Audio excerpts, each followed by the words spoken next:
Prepárense para sumergirse en una historia que desafía la propia noción de familia y nos obliga a confrontar el lado más oscuro de la naturaleza humana. Es difícil siquiera empezar, porque lo que sucedió es tan absurdo, tan inconcebible, que parece desafiar toda lógica. Imaginen por un momento tener que mirar a un ser querido, alguien a quien siempre amaron y en quien confiaron, y verlo bajo una luz completamente diferente. De eso, precisamente, vamos a hablar hoy. El caso que les traigo es un retrato cruel del incesto, un tabú que carcome los cimientos de una familia. Hermano y hermana cruzaron la línea de lo impensable, y el resultado fue una tragedia de proporciones inimaginables. Créanme, no están preparados para lo que voy a revelar. Pero antes de adentrarnos en esta historia impactante, quiero invitarlos a unirse a nuestra comunidad. Si son nuevos por aquí, suscríbanse al canal y activen la campanita para no perderse ninguno de nuestros casos intrigantes. Y si ya son de casa, prepárense, porque esta narrativa los dejará sin aliento. Ahora sí, vayamos a lo que nos interesa. Andy Tatiana Cuervo nació en 1992, en Tolima, Colombia. Desde temprana edad, irradiaba un aura de dulzura y vivacidad. Hija de Julio Hermes Cuervo, un hombre trabajador y dedicado, creció rodeada de amor y cuidado. Julio ya tenía un hijo, John Andrés, de un matrimonio anterior con Luz Aguirre. Y con su segunda esposa, Miriam Prada, tuvo a Dayana, la menor de la familia, que nació en 1997. La infancia de Andy fue un cuento de alegría y dedicación a los estudios. Tenía una relación armoniosa con todos, pero la conexión especial con John Andrés era algo único, una relación fraterna que parecía perfecta. Sin embargo, la llegada de Dayana trajo un cambio sutil, pero perturbador. John Andrés, entonces con 12 años, comenzó a distanciarse, expresando el deseo de vivir con su madre biológica. Se mudó para trabajar en las plantaciones alrededor de Ibagué, dejando un vacío en la familia. Julio, sin embargo, nunca se rindió en su intento de reconectar con su hijo. En noviembre de 2006, lo buscó y le ofreció ayuda para realizar su sueño de convertirse en policía. La invitación fue aceptada, y el regreso de John trajo una nueva esperanza a la familia. Andy y Dayana esperaban ansiosas el reencuentro con su hermano. Pero detrás de esta fachada de felicidad, algo siniestro comenzaba a gestarse. Dayana fue la primera en notar comportamientos extraños durante las visitas de John. Se sentía incómoda con la intimidad excesiva entre él y Andy. Los hermanos compartían el baño, pasando horas y horas juntos. Para Dayana, la situación era perturbadora, especialmente considerando que ambos ya eran adolescentes. Sin embargo, nadie imaginaba la profundidad del abismo que se abría bajo sus pies. La tensión flotaba en el aire, un silencio incómodo que presagiaba la tormenta. Una noche, algo sucedió, un evento que arrojó sombras de duda sobre la aparente normalidad de la familia. Los susurros comenzaron a circular, rumores que se extendieron como fuego, alimentados por la inquietud de vecinos y familiares. Aunque nada fue confirmado oficialmente, la relación entre Andy y John comenzó a ser cuestionada, un tabú que se volvía cada vez más difícil de ignorar. Entonces, llegó el anuncio del embarazo de Andy, un terremoto que sacudió los cimientos de la familia. La paternidad del niño era un misterio sombrío, una pregunta que flotaba en el aire como una nube cargada. Y entonces, Andy reveló la verdad: el padre era John Andrés, su propio hermano. La revelación sumió a la familia en un torbellino de emociones. Al principio, todos creyeron que John se había aprovechado de su hermana, pero Andy insistió en que la relación era consensuada, que John había prometido asumir la responsabilidad por el niño. Sin embargo, John lo negó rotundamente, alegando que Andy estaba inventando todo, que nunca había tenido nada que ver con ella. El 21 de agosto de 2006, Andy dio a luz a una niña, Andy Daniela. Ella abrazó la maternidad con todo su corazón, dedicándose a cuidar a su hija. Mientras tanto, John se alejó, alegando que necesitaba concentrarse en su carrera y que no tenía nada que ver con el niño. La familia, herida y confundida, optó por ignorar el asunto, fingiendo que nada había pasado. Pero el silencio no duraría para siempre. El 3 de agosto de 2009, Andy recibió una llamada de John. Quería reunirse para discutir la situación del niño, pero insistió en una reunión secreta, lo que dejó a Andy aprensiva. Ella compartió la conversación con su madre, y juntas decidieron que era mejor ser cautelosas. En la mañana del 4 de agosto, Andy y su hija partieron hacia Venarillo, donde vivía su padre. Andy necesitaba dinero para el pasaje de autobús a Ibagué, donde estaba John. Ella evitó revelar el motivo del viaje, pidiendo el dinero prestado con el pretexto de resolver asuntos pendientes en el registro civil de la ciudad. Con el dinero en mano, Andy abordó el autobús a Ibagué, buscando el apoyo del padre de su hija, el hombre que se negaba a reconocer a la niña. Durante el viaje, Andy se encontró con una amiga, Les Javi, y en una conversación casual, reveló que iba a encontrarse con el padre de su hija, un policía en Ibagué. Sin embargo, el tono de voz de Andy y su comportamiento nervioso levantaron sospechas en Liz. Andy miraba constantemente su reloj, como si llegara tarde a una reunión crucial. El aire estaba cargado de tensión cuando Andy y su hija desembarcaron en el barrio El Salado, la primera parada en Ibagué. Liz, que las acompañaba, observó a Andy alejarse, sin imaginar que un evento trágico estaba a punto de ocurrir. Esa misma tarde, John Andrés apareció en la casa de su tío, visiblemente perturbado. Su rostro mostraba una expresión de angustia, como si estuviera perdido en sus propios pensamientos. Poco después, John recibió una llamada de su padre, Julio, que había llegado a Ibagué para resolver algunos asuntos. Al encontrarse, Julio notó algo extraño. La motocicleta de John, siempre impecable, estaba cubierta de barro. Al ser interrogado, John alegó falta de tiempo para lavarla, pero Julio sintió que algo andaba mal. Julio le preguntó a su hijo si había visto a Andy, que había llegado a la ciudad temprano. John no negó, diciendo que no se hablaban desde hacía mucho tiempo. Julio intentó llamar a Andy, ofreciéndole llevarla a casa, pero no obtuvo respuesta.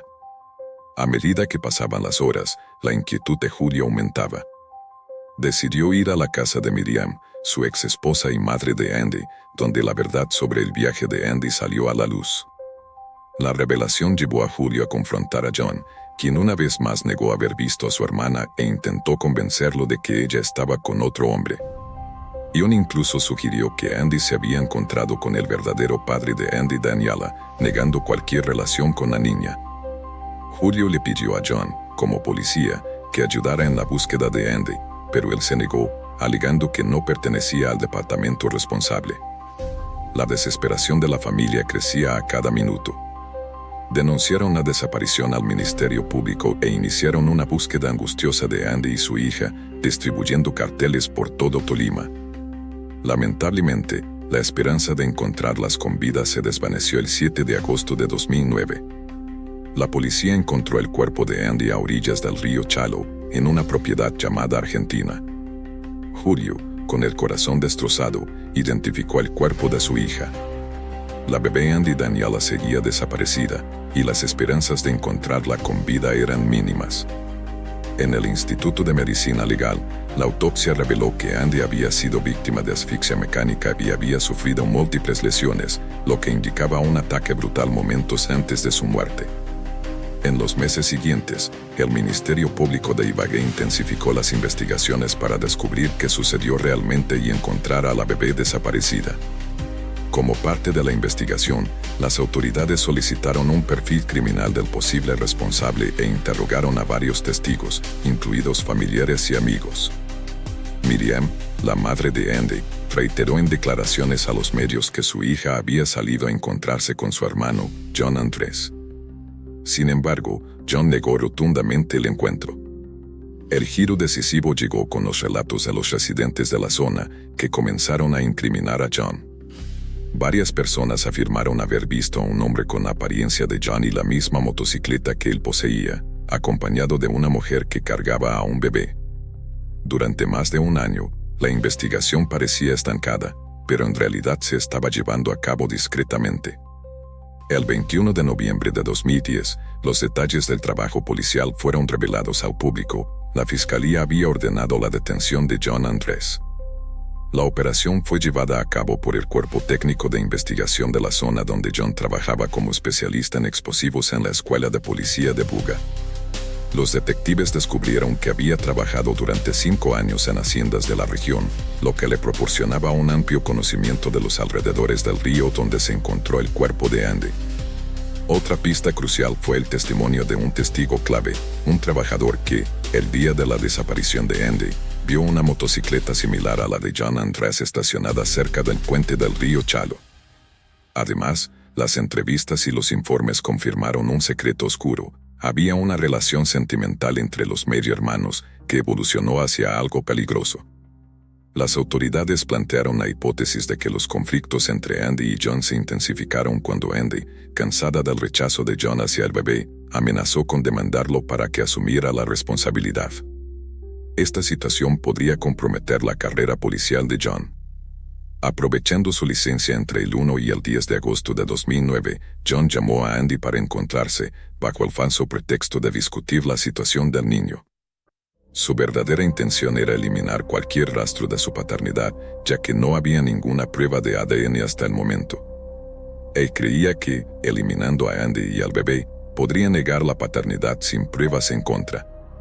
Sin embargo, John no contaba con un detalle crucial: el cordón umbilical de Andy Daniela. La madre del bebé había guardado una parte del cordón, que fue entregada por Miriam a las autoridades. Esta muestra permitió un análisis que confirmó, con un 99,9% de certeza, que John Andrés era el padre del niño. En febrero de 2011, John fue formalmente acusado de los delitos de homicidio calificado, desaparición forzada e incesto. El abogado defensor solicitó su liberación bajo fianza, argumentando que su cliente no representaba un peligro para la sociedad y que no había pruebas concluyentes en su contra. También destacó que John era un hombre de buen comportamiento, citando declaraciones de vecinos que lo describían como honesto y trabajador, siempre dispuesto a ayudar a los demás. El abogado incluso argumentó que, si John tuviera algo que ocultar, ya habría huido, utilizando su entrenamiento como especialista en explosivos para refugiarse en zonas rurales. A pesar de los esfuerzos de la defensa, el juez rechazó la solicitud de libertad bajo fianza. Por el contrario, aceptó la solicitud de la acusación, considerando que las pruebas presentadas justificaban la prisión preventiva de John Andrés mientras el proceso judicial seguía su curso. La primera audiencia preparatoria para el juicio estaba prevista para el 3 de marzo de 2011, pero fue aplazada a petición de la defensa. La familia de Andy expresó su frustración, temiendo que la demora fuera una estrategia para prolongar el caso hasta la expiración de los plazos legales. Mientras tanto, el paradero de la bebé Andy Daniela seguía siendo un misterio, y John se negaba a cooperar con las investigaciones. El 25 de abril de 2011, el caso fue presentado nuevamente ante el tribunal, pero nuevamente aplazado por más de 3 semanas, para que la defensa pudiera analizar las cerca de 100 pruebas presentadas por la acusación. Finalmente, el 5 de septiembre, comenzó el juicio. Durante los meses de angustia, Julio, padre de Andy y John, expresó su gratitud al Ministerio Público, cuyo apoyo fue fundamental en la búsqueda de la bebé, que ya tendría 2 años. Reveló que, a través de esta entidad, se había ofrecido una recompensa y mantenía la esperanza de encontrar a la pequeña Andy Daniela. En los primeros meses de 2012, se celebró una audiencia formal. En su testimonio, John Andrés negó cualquier relación con su hermana y la paternidad de Andy Daniela, a pesar de las pruebas de ADN que demostraban lo contrario. A finales de septiembre de 2011, fue declarado culpable de los cargos. Durante la audiencia de sentencia, la tensión era palpable. La defensa intentó argumentar, pero la acusación presentó pruebas tan contundentes que fueron imposibles de ignorar. El resultado fue una sentencia de 53 años de prisión, además de una prohibición de 20 años para ocupar cargos públicos y una multa. En febrero de 2012, la sentencia fue ratificada por un tribunal superior. John nunca admitió el crimen ni la paternidad de Andy, y nunca reveló el paradero de su hija. Hasta hoy, el destino de Andy Daniela sigue siendo desconocido. Algunos creen que ya no está viva, mientras que otros creen que pudo haber sido vendida a otro país. El análisis del comportamiento de John sugiere que difícilmente revelará lo que sucedió con la niña, ya que sigue negando cualquier relación con Andy y la paternidad de Andy Daniela. La situación es extraña, considerando las pruebas de ADN que confirman su paternidad con un 99,9% de certeza.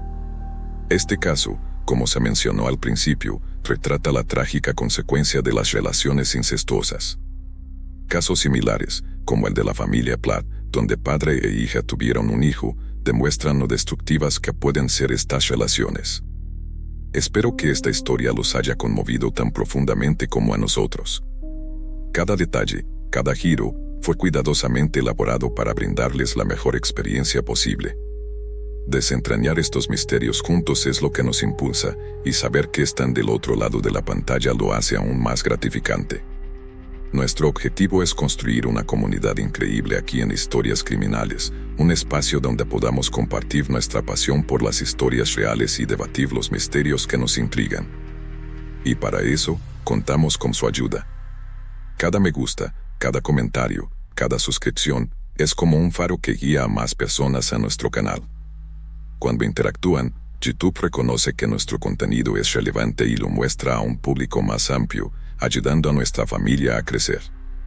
Y lo mejor de todo, serán los primeros en ser notificados cuando lleguen nuevas historias. Entonces, si se involucraron con esta narrativa, si sintieron ese escalofrío con cada revelación, no olviden suscribirse al canal, dejar su me gusta y compartir sus opiniones en los comentarios. Queremos saber qué les pareció, qué temas les gustaría ver por aquí y cómo podemos mejorar aún más nuestro contenido. Estamos preparando muchas otras historias impactantes, llenas de suspense y giros inesperados, especialmente para ustedes. Prepárense para embarcarse en nuevas aventuras con nosotros. Y recuerden, la vida es un misterio, y juntos podemos desentrañar cada uno de ellos. Hasta la próxima.